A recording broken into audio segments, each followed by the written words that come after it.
Have you ever been there, just sort of stuck in that really confusing dating loop, wondering, are they actually into me, or am I just completely missing the signs here? Oh, absolutely. It's such a common place to be. Yeah, and it's tough, isn't it? Trying to figure out if that smile is genuine interest or just, politeness, or those delayed texts. What do they mean? Exactly. And sometimes those signals that feel kind of positive, they might actually be, gentle ways of saying no thanks. That's a really important point. And honestly, that's exactly why we're diving deep today. We want to help untangle all that stuff. Yeah, cut through the noise so you're not left second guessing everything. It's so easy to see what we want to see, right? Totally. And that costs time, energy, A lot of emotional energy, yeah. which is just priceless. So, okay, today's deep dive is all about giving you the tools to navigate this. We've looked at a whole bunch of sources, relationship experts, dating coaches, people you might know like Haley Quinn, Courtney Ryan. And some really solid articles, too, from places like Whitdo Shandu. Right. So our mission really is to pull out the key takeaways from all of this. Basically, yeah. We want to give you a clear roadmap, save you time, save you that energy, maybe even some potential heartbreak down the line. Help you spot the signs someone just isn't that interested. And just as crucially, what it looks like when someone is genuinely interested. Okay, so if we're looking for those early signs, those maybe red flags, where do we start? What's usually the first clue? Often, it really comes down to communication patterns first. It's kind of ironic, but what's not being said, or maybe how things are being said or not said, that often tells the story. How so? Well, think about inconsistent responses, or really minimal ones. You send a thoughtful message and you get back LOL or K. Us. Yeah. We even saw one expert mention that for some people, getting a reply within, like one business day, was a privilege reserved only for guys they really liked. Wow. Okay, that paints a picture. It definitely screams you're not a priority. It really does. And linked to that is who's doing the initiating. Yeah. If you're always the one sending the first text, making the plans, basically carrying the whole conversation. That's a huge sign. One source described it as feeling like you're in a performance, not a real connection. And if you stopped, you just hear silence. Pretty much.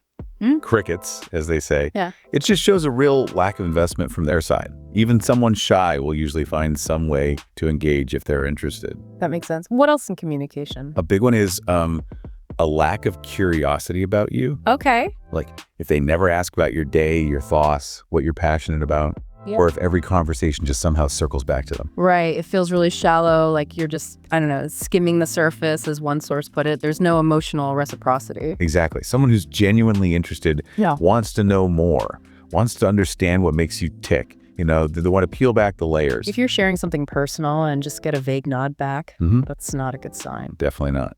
And this leads to another trap, sometimes called the emotional handyman situation. Okay, what's that? It's when someone really only reaches out when they need something. They're hungry, sad, stranded, broke, bored. Maybe they just had a fight with someone else. So you're like their go-to problem solver, but not necessarily someone they want to hang out with just because. Precisely. You become the emotional Uber or their personal therapist, as some experts put it. It feels like connection, but it's actually convenience. Right.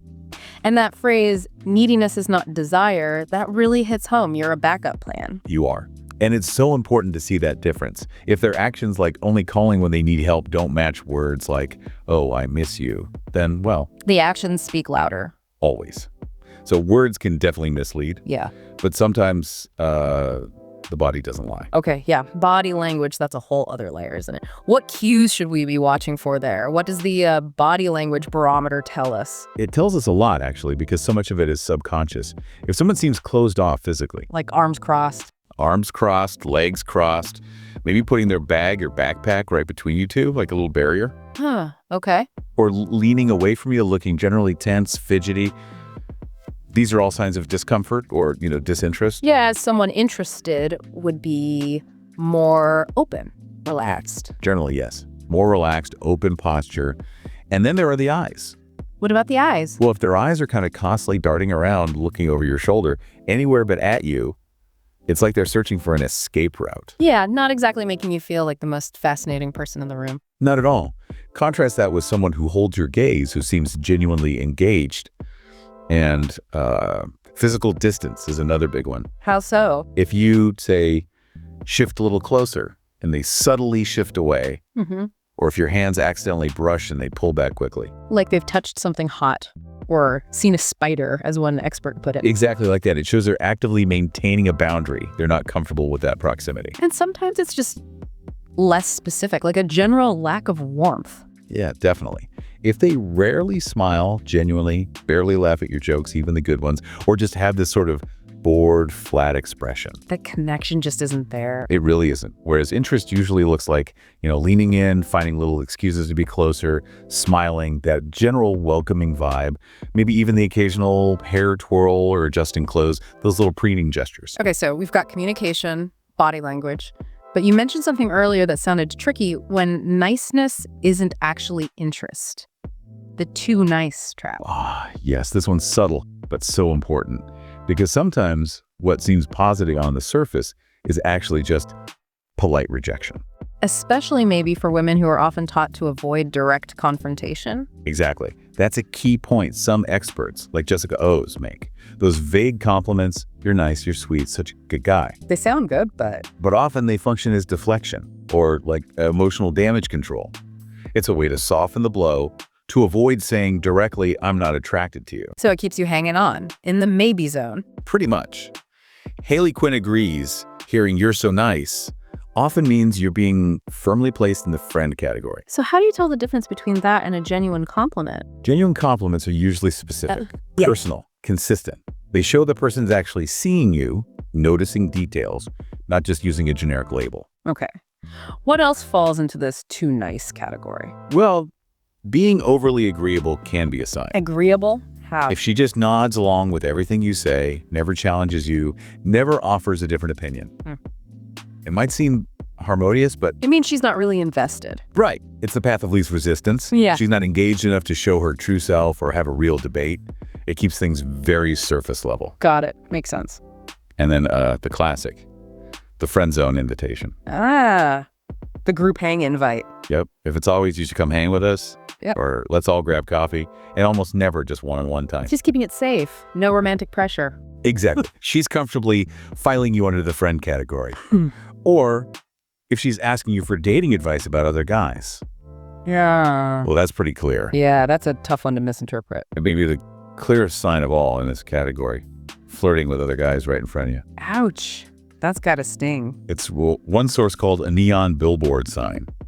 It basically says, I'm still looking, and it's not you. It feels disrespectful almost. It is, in a way, because it shows she doesn't really see you as having a significant romantic place in her life. Yeah. An interested woman, the experts say, would instinctively try to protect your ego a bit more. Okay. Wow. So moving on.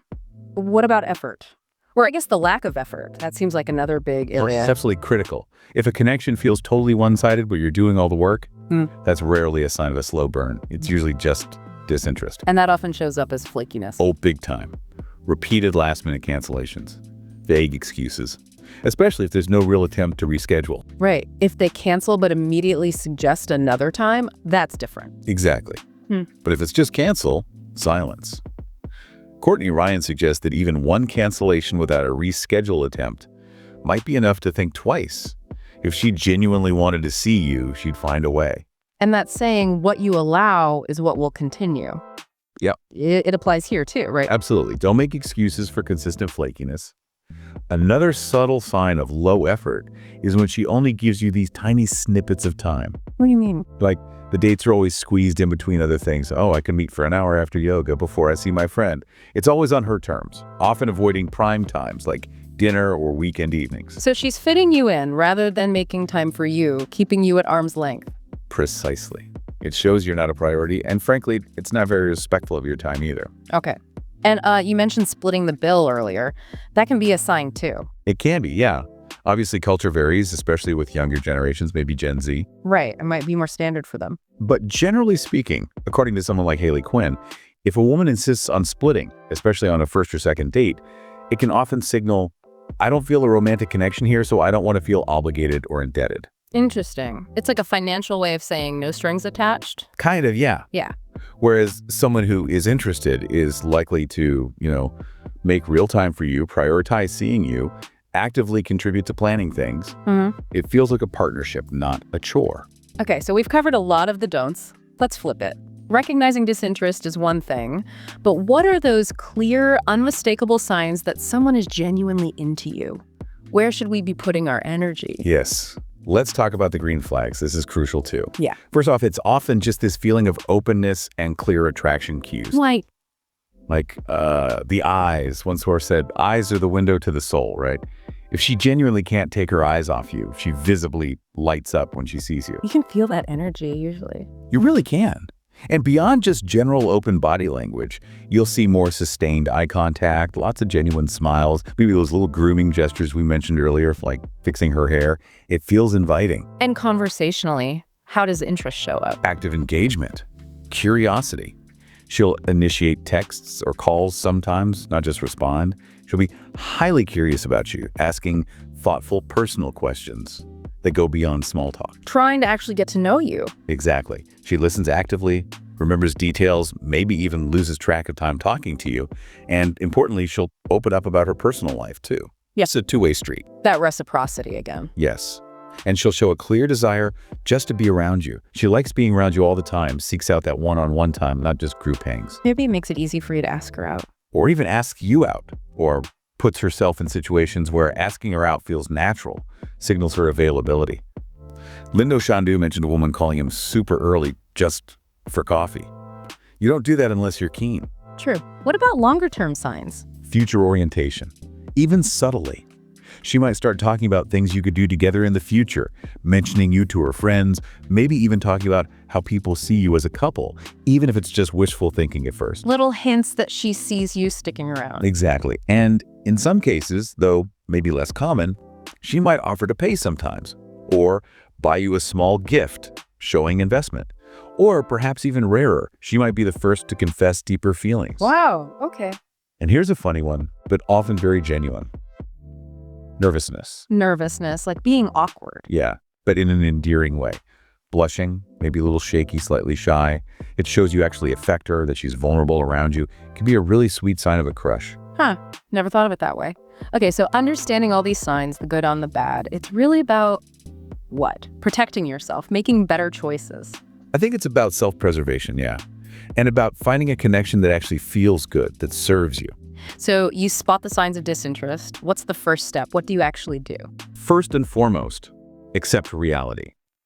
You have to stop holding on to hope based on her words if her actions just don't line up. Easier said than done sometimes. Oh, absolutely.